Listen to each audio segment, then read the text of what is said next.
negotiate with these people in order to have a proper balance, not only global network, but also global economy. So we're going to talk about two main gain points in 5 minutes today.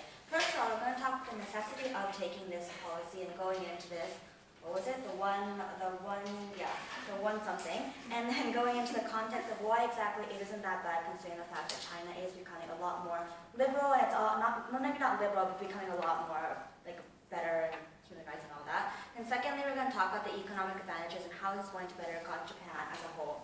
So let's go into the definition of what exactly this policy or this idea is, right? So it's a brainchild of Xi Jinping. It's the idea that you need to improve connectivity and cooperation among multiple countries. So in my introduction, I said this was Asia, and it is focused on Asia, but it's the idea that, for example, Asia, Africa, and Europe, and all 78 countries need to come together in order to have better soft power connections, better transportation, better, for example, economic connections in order to better this whole this whole group as a whole, right? And so we think that this is basically what the policy is. But what do we mean exactly by participation? We think that this means we're going to go all in. We're willing to go in the form of TPP. We're willing to put in a lot of money. We're willing to put in a lot of technology, put in political forces, dispatch people, whatever is necessary in order to get this kind of plan up and going and support it with all Japan can do at this time. So why exactly, going on to my arguments, why exactly do we think this is necessary? But furthermore, what exactly is the context of Japan and China right now?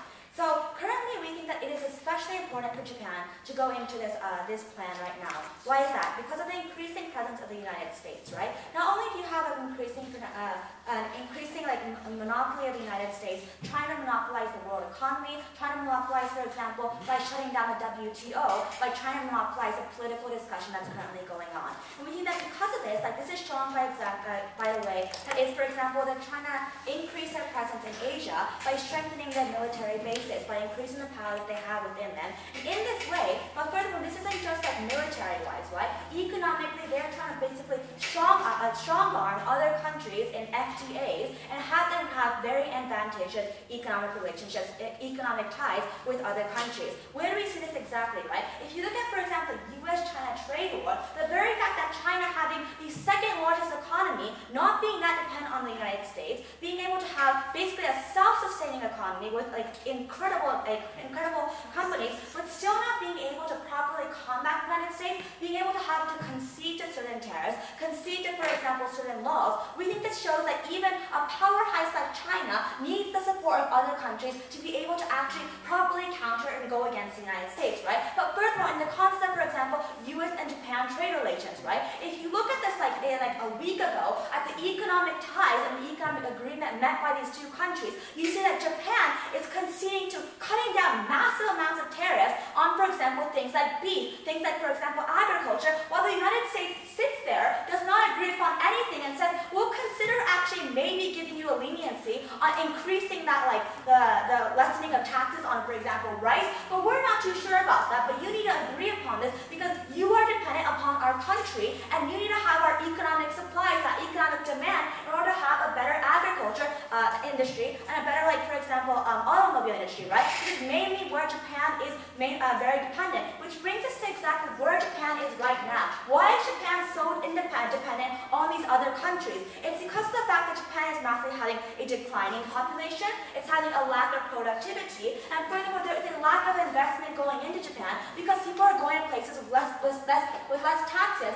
like, for example, Singapore, right? And for that reason, Japan is in a position where A, it is massively dependent on the United States, both politically and economically, but B, if it does not want to do that, it's basically going into this jibaku situation where it's going to implode its own economy for the reasons of, for example, population and, for example, economic reasons, which it cannot control to a very large extent. So we're going to bite the bullet here, and we're going to concede the fact that yes, President Trump, if he gets reelected, and for example, hopefully not, and also, but furthermore, the United States is not going to be that happy about this, and this may actually lessen the ties with the United States, and they might, for example, counteract in some way. However, we say that we do not care, but furthermore, it's better for Japan because of the fact that the current state of affairs with the United States and the current power imbalance with the United States is massively unfair, hurting the Japanese economy, hurting the Japanese soft power, and in that reason, in order to be able to counter these people, to to be able to say to the United States that we are not willing to take your shit anymore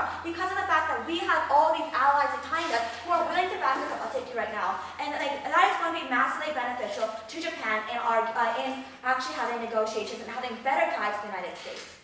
Okay, so in the regions where One Belt One Road is more relevant, like Middle East, Southeast Asia, China is overwhelmingly stronger than America. So why is Japan's collaboration in this region going to change the U.S. mindset toward Japan?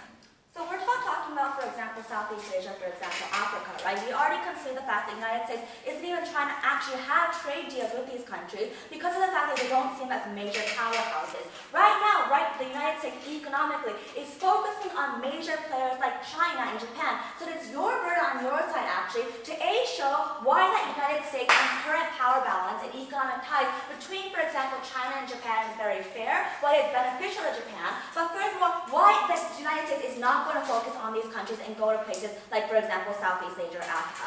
Going on to the economic advantages that come from this, right? First of all, what exactly does China look like right now? Is it like, for example, that large, dominant communist party that we saw in the past? We don't think so. If you look at, for example, the way that they are dealing with Hong Kong, and the fact that they are not violating human rights to a large extent, but furthermore, the fact that they are, for example, actually trying to implement, for example, free market policies, actually implementing intellectual property laws, shows the fact that yes, China is not perfect, but it is actually gradually shifting to more Western ideals, gradually shifting to a better free market, and in that, we don't think it's the evil picture that we think the opposition is going to paint as. But even if, let's say, China is not perfect, we think that by having China be in this one grid, one road policy, it will actually moderate China even further, considering there's 75 other countries who are able to go against China and say, you need to become more liberal, you need to implement these policies. And for that reason, because of the fact that we think it's good for Japan, but furthermore, we think it's good for the relationships for all of Asia and all of, for example,